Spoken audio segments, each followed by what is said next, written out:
சிம்பிளா, ஈஸியா கொங்கு நாடு கிராமத்து ஸ்டைல்ல மட்டன் ஷோல்டர் கறி எப்படி பண்றதுன்னு பார்க்கலாம். சாதம், இட்லி, தோசை, இடியாப்பம், பரோட்டா எல்லாத்துக்குமே சூப்பரா இருக்கும். விட்டமின் B12 இருக்கிறதுனால, குழந்தைகளுக்கு போன் ஸ்ட்ரென்த்துக்கு வந்து ரொம்ப நல்லது.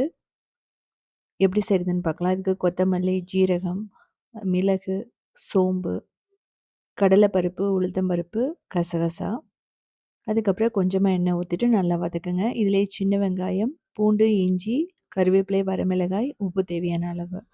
நல்லா வதக்குனதுக்கு அப்புறமா நம்ம மஞ்சத்தூள் போடுவோம்.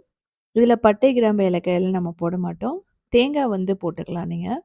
இல்ல அப்படின்னா தேங்காய ஃபைனலா அரைச்சு கூட நீங்க ஊத்தலாம். தேங்காய் பால் எடுத்து. ஸோ இத வந்து ஆற வச்சுட்டு நல்ல ஒரு ஃபைனான பேஸ்ட்டா அரைச்சுக்கலாம். இந்த கிரேவி எல்லாத்தோடயும் மேட்ச் ஆகும். நீங்க வெஜிடபிளோட கூட பண்ணி பாருங்க.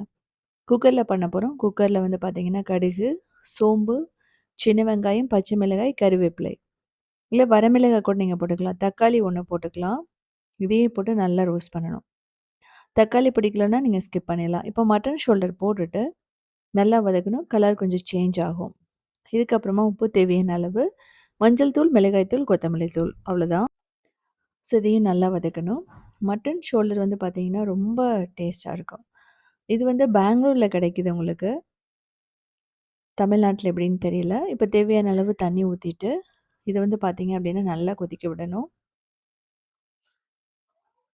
இதுக்கப்புறம் அரைச்சு வச்ச பேஸ்ட்டு தேவையான அளவு நம்ம தண்ணி ஊத்துவோம்.